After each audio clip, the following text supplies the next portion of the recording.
안녕하세요. 책 읽어주는 남자 채널 북스입니다. 오늘 소개드릴 책은 결혼들은 왜 이럴까? 라는 제목의 책이고요. 저자는 배운성 작가, 출판은 글로석입니다. 우리나라는 어느샌가 전 세계에서 출생률이 가장 낮은 나라 중에 하나가 되었습니다. 인구 절벽, 아니면 초고령 사회, 이런 충격적인 용어들을 이었는데 사실은 이제는 그다지 새롭지도 않다. 이런 느낌이 들 정도로 출생률이 가장 낮은 굉장히 빠른 시간 내에 그런 나라가 되었습니다.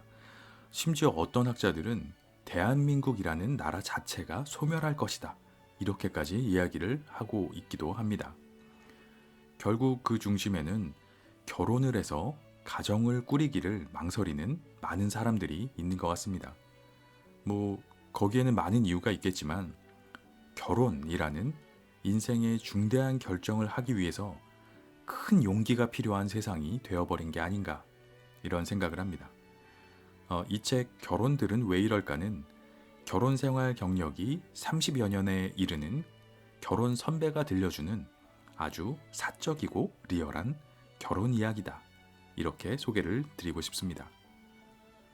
결혼이라는 사건은 한 사람의 인생을 통틀어서 손에 꼽을 수 있는 아주 큰 비중을 차지하는 중요한 사건 중에 하나입니다.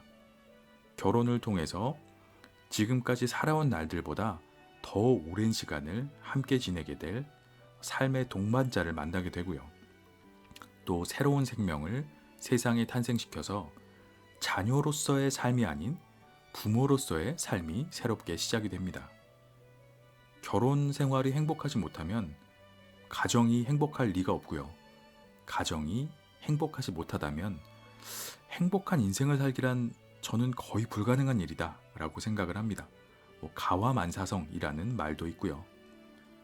매장에서 물건을 하나 살 때도 사실 굉장히 꼼꼼히 알아보고 비교하고 체험해보기도 하고 그러고 사는 것이 일반적인데, 하물며 결혼이라는 이러한 중대한 사건을 결정하는데 얼마나 꼼꼼하게 알아보고 비교해보고 생각해보고 해야 하는지 더 말할 것도 없을 것 같습니다. 근데 사실 이 결혼이란 거를 누군가에게 물어보기도 참 애매합니다. 왜냐면 아주 사적인 이야기인 거죠. 개인사고 프라이버시가 들어가 있는 부분들이 많기 때문에, 그래서 사실 또 누가 물어봐도 선뜻 말해주기도 쉽지 않은 것이 결혼 이야기가 아닌가 생각됩니다. 자신의 사적인 그런 부분이나 심지어는 치부까지도 좀 드러내야 리얼한 이야기를 해줄 수가 있기 때문이 아닌가 싶고요. 그런 점에서 보면 이 책 결혼들은 왜 이럴까는 아주 소중한 그런 책이라고 생각이 됩니다. 이렇게 어려운 사적인 이야기를 저자 본인의 30여 년의 결혼사를 통틀어서 아주 용기 있게 들려주는 책이다 라고 생각할 수 있습니다.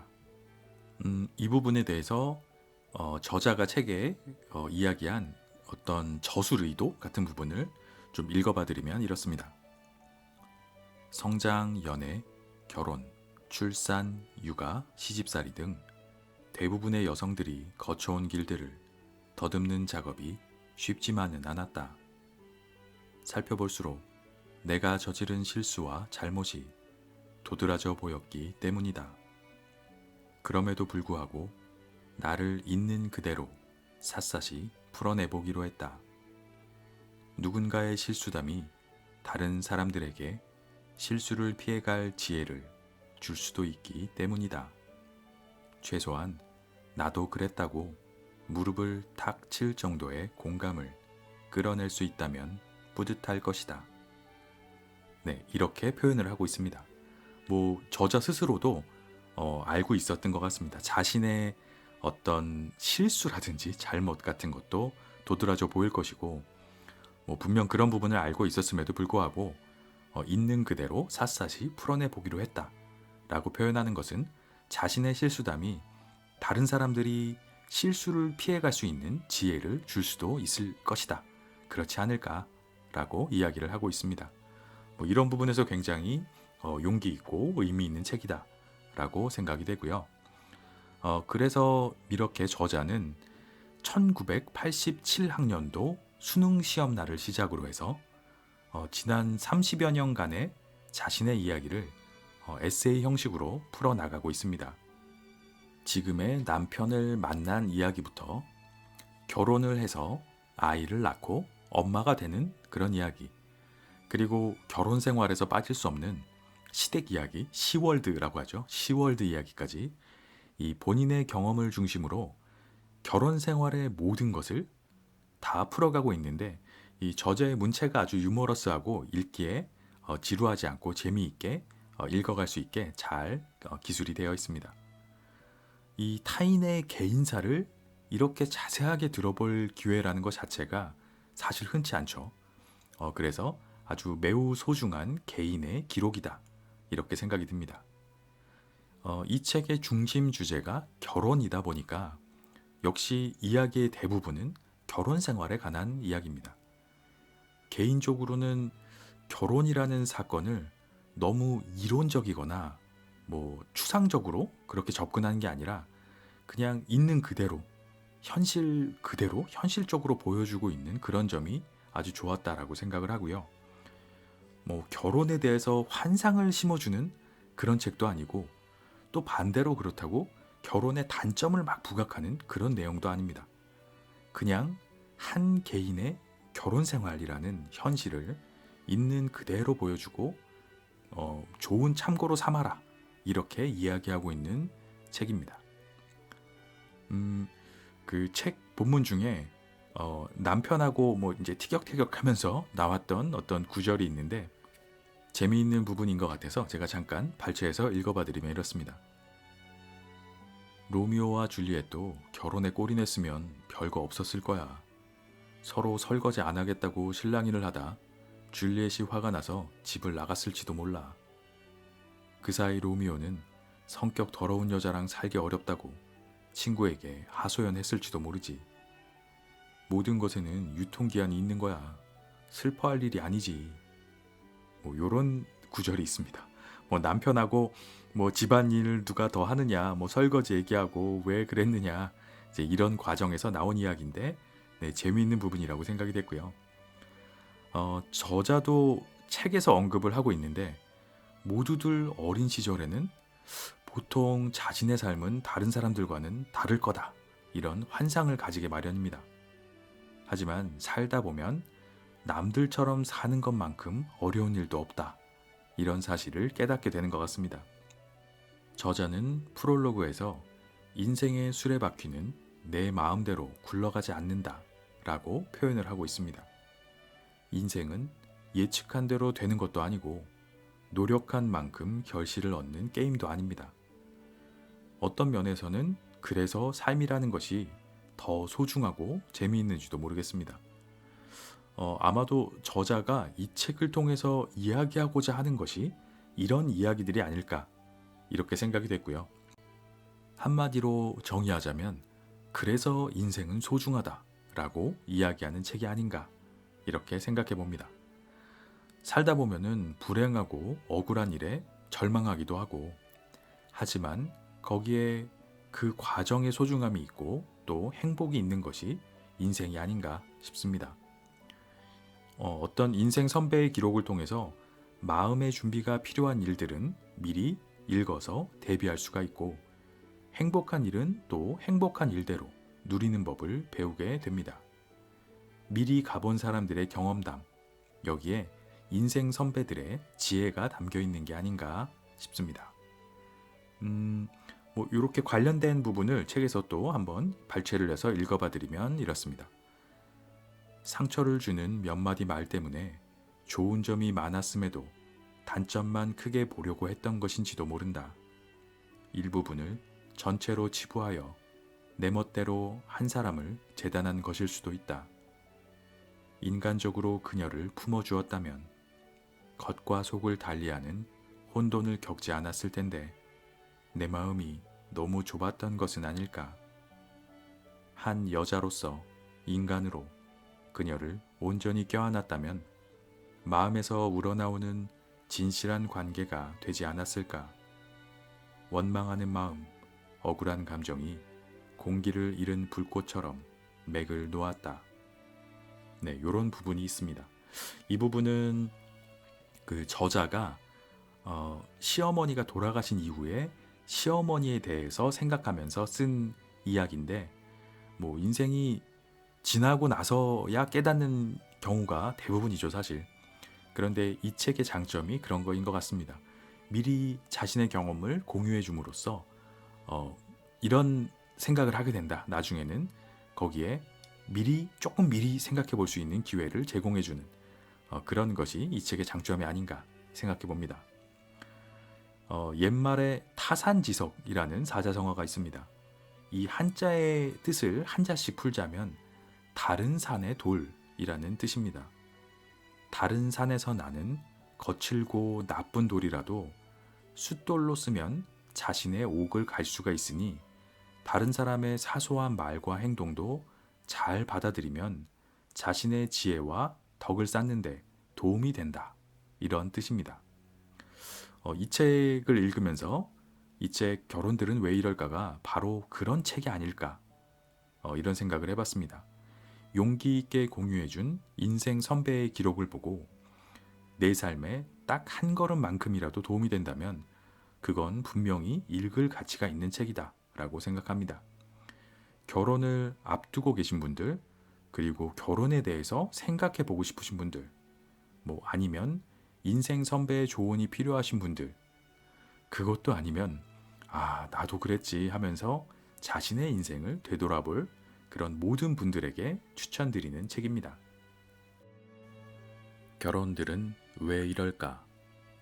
배윤성 지음 글로서기 프롤로그 나의 삶이 다른 사람들의 것과는 다를 거라는 환상에 사로잡혔던 적이 있었다. 어느 정도 기본기만 갖추면 물 흐르듯 순탄하게 흘러갈 줄 알았다. 하지만 인생은 예측한 대로 되는 것도 아니고 노력한 만큼 결실을 얻는 게임이 아니었다. 그래서 절망하기도 하지만 한편으로 더욱 과정의 소중함에 집착하게 된다. 풋내기 시절에 대충 골라 잡은 일들이 일생에 얼마나 많은 것들을 좌우하는지 그때는 잘 몰랐다. 식탁 위에 가득 차려진 음식을 입에 넣어보지 않고 짐작으로 맛을 이야기하는 것처럼 근거 없는 지레 짐작으로 미래를 점쳤다. 하지만 인생의 수레바퀴는 내 마음대로 굴러가지 않았다. 생각지도 못했던 곳으로 나를 데려갔고 생각지도 못한 장면 앞에서 망연자실하기도 했다. 엄마, 아내, 주부, 며느리로서 경험하는 세상은 상상과 달랐고 그만큼 충격적이었다. 결혼한 지 30년 가까이 되자 지나간 시간을 정리하고 싶은 마음이 들었다. 텔레비전 프로그램 이제는 말할 수 있다에서 역사적 사건의 진실을 밝히고 재해석을 하는 것처럼 나의 역사를 들춰보고 고증의 시간을 갖고 싶었다. 회상이라는 타임머신을 타고 과거로 들어가 망각의 그늘 속에 묻혀있던 일들을 꺼내보았다. 성장, 연애, 결혼, 출산, 육아, 시집살이 등 대부분의 여성들이 거쳐온 길들을 더듬는 작업이 쉽지만은 않았다. 살펴볼수록 내가 저지른 실수와 잘못이 도드라져 보였기 때문이다. 그럼에도 불구하고 나를 있는 그대로 샅샅이 풀어내보기로 했다. 누군가의 실수담이 다른 사람들에게 실수를 피해갈 지혜를 줄 수도 있기 때문이다. 최소한 나도 그랬다고 무릎을 칠 정도의 공감을 끌어낼 수 있다면 뿌듯할 것이다. 이 글을 쓰면서 남편에게 따지듯이 그때 왜 그랬냐고 물었다. 나의 추궁의 남편은 내가 언제 그랬냐 식의 오리발이거나 잘못한 것보다 잘한 것이 더 많다 또는 나에겐 최선이었다고 둘러댔다. 남편과 출산, 육아를 둘러싼 옛 기억을 맞춰보면서 나는 그동안 누구랑 산 것인지 헷갈리게 되었다. 분명 같은 시간을 지나왔는데 어쩜 이리도 다른 기억을 갖고 있는 것일까? 내가 마치 지어낸 이야기를 하는 것 같기도 하고 그가 기억 상실증에 걸린 것 같기도 했다. 내게 쓰나미처럼 여겨졌던 것을 남편은 봄바람 정도로 기억하고 있었다. 그에게 선명하게 자리 잡고 있는 것이 나에게는 흔적도 없었다. 살랑이는 바람과 쓰나미의 차이는 곧 있는 일이 없는 일이 되고 작은 일을 큰 일로 만드는 오해의 뿌리를 만들고 있었다. 가족이라도 각자의 입장에 따라 생각, 기억, 경험의 편린이 다르게 쌓이고 있다는 것을 확인하게 되는 것이다. 이런 의미에서 이 책에 담긴 내용은 일방의 얘기이므로 주관적, 개인적일 수밖에 없다. 사건의 총체적 모습은 담을 수도 없고 담을 의도도 없다. 나의 목소리만 담을 수 있을 뿐이다. 나의 이야기는 나 이외에는 아무도 대신해주지 않으므로 쓰다 보니 숱한 사건 중에 마음이 상했거나 이해가 되지 않았던 일들, 한마디로 고난이 중심이 되었다. 즐겁고 행복했던 일들도 많은데 왜 하필 억울했던 일, 기분 나빴던 일들만을 위주로 글을 쓸 생각을 했을까? 좋은 일에 대해서는 특별한 대비가 필요하지 않기 때문이다. 행복감을 느끼고 누리면 된다. 하지만 피하고 싶은 일에는 마음의 준비가 필요하다. 언제 그런 상황에 빠질지 알 수 없다는 점이 고난의 무게를 더한다. 나를 힘들게 했던 것들에 대한 이야기가 앞으로 누군가가 겪을 일들에 면역작용을 할 수도 있고 그런 의미에서 다양한 사례에 대한 경험치를 쌓는 것이 도움이 될 수도 있을 것이다. 누군가에게 삶에 이런 장면이 끼어들 수도 있겠구나 상상을 하게 하는 것만으로도 소기의 성과를 달성하는 것이다. 1장 평범하게 사는 것이 이다지도 쉽지 않을 줄이야. 결혼해서 아이 낳고 엄마 되는 이야기. 1. 잘못된 선택인가? 여자 대학에 갈 거라고는 꿈에도 생각지 않았다. 그러나 남자 없는 교정에서 형들이라 불리는 존재를 그리워하게 되었다. 1987학년도 수능 수학 시험 시간. 평소 같으면 중간까지는 막힘없이 술술 풀려야 정상이다. 하지만 시험지에 누워있는 수학 문제가 외계어처럼 보였다. 1번부터 풀리지 않아 대강 찍고 다음 문제로 넘어갔으나 통 풀 수가 없었다. 첫 단추가 잘못 꿰어지자 나머지 것들도 주르륵 풀리지 않았다. 수학 시간이 지나자 더 이상 시험을 볼 힘을 잃었다. 가슴이 방망이 질치고 눈물이 치솟아 멍하니 있다 수험장을 빠져나왔다. 요즘도 가끔 수학 시험지를 앞에 놓고 황망해 어쩔 줄 모르는 꿈을 꾼다. 담임 선생님은 내 수능 점수표를 받아들고 체력장을 뺀 점수냐고 놀라워했다. 모의고사를 통틀어 가장 낮은 점수를 받고 재수를 할 것인가, 점수에 맞춰 대학을 갈 것인가 고민에 빠졌다. 다시 도전하려면 1년 동안 아침부터 밤까지, 아니 새벽부터 새벽까지 책과 씨름해야 하는 것이다.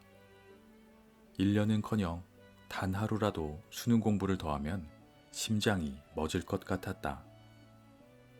고사장을 나오면서 시험 외에는 아무짝에도 쓸모가 없는 지식 쓰레기를 머릿속에 쳐넣느라 시간을 허비했다는 것을 뼈저리게 절감했다.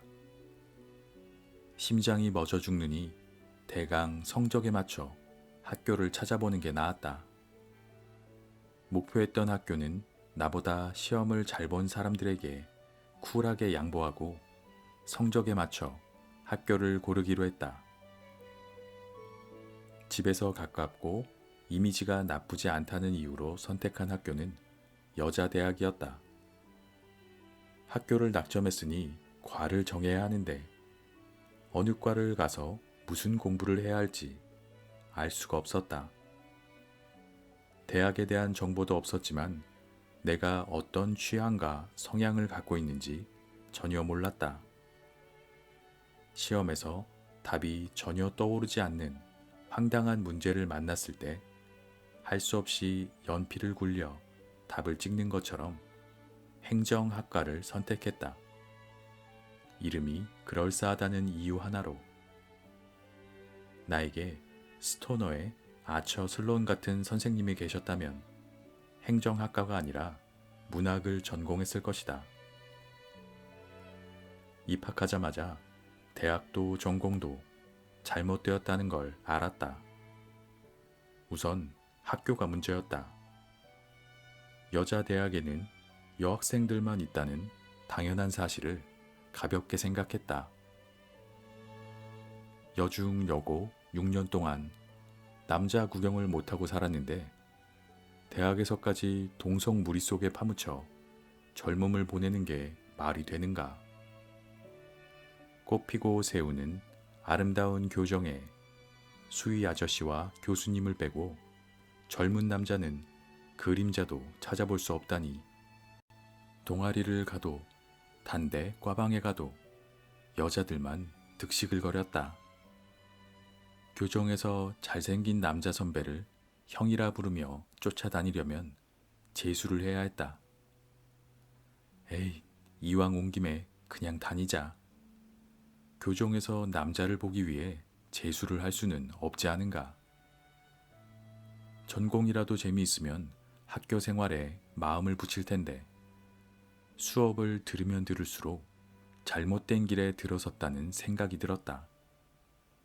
교수님들조차 정치학, 법학, 사회학, 통계학 등 각종 학문의 잡탕밥이 행정이라고 할 정도니 나처럼 아무 생각 없이 온 사람은 무엇을 배우는 건지 도통 알 수가 없었다. 나중에 행정학이 실용적인 학문이다 보니 어쩔 수 없이 각종 학문의 기술적인 부분을 차용할 수밖에 없다는 것을 알았지만 이러나 저러나 맞지 않는 건 맞지 않는 거다. 고등학교 내내 공부를 열심히 하지 않으면 낙오자가 되는 줄 알고 자다가도 벌떡 일어나 책을 폈다. 최선을 다하지 않는 것은 죄악이라고 해서 눈에 불을 켜고 참고서를 들이팠다. 그런 인고의 시간을 보내고 대학에 왔는데 나는 생전 처음으로 아무것도 할 수 없다는 생경한 무력감에 빠졌다. 낭만이나 만족감은 느낄 수 없었고 열정을 쏟아부을 대상조차 찾지 못해 갈피를 잡지 못했다.